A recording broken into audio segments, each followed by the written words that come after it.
plus en politique, puisque j'ai eu le bonheur de lui mettre, certains disent, le pied à l'étrier. Voilà.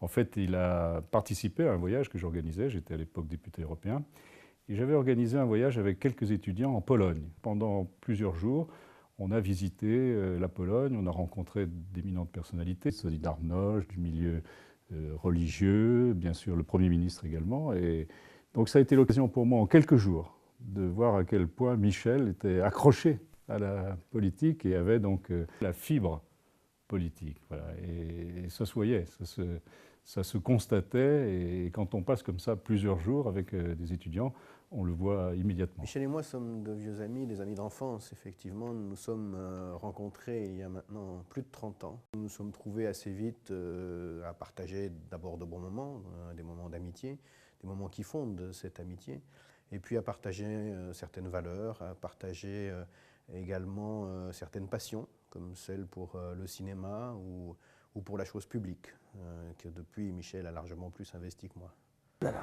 Alors Michel, je le connais depuis environ une vingtaine d'années.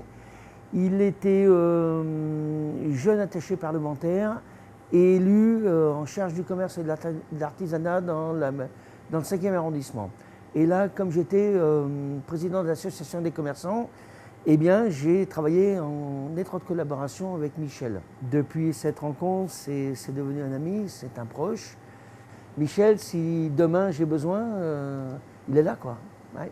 J'ai constaté que c'était quelqu'un qui était extrêmement curieux, qui était méthodique, qui était un humaniste, profondément humaniste, voilà, à la fois par ses origines, par ses origines politiques d'une certaine manière, mais aussi par la profondeur de sa personnalité.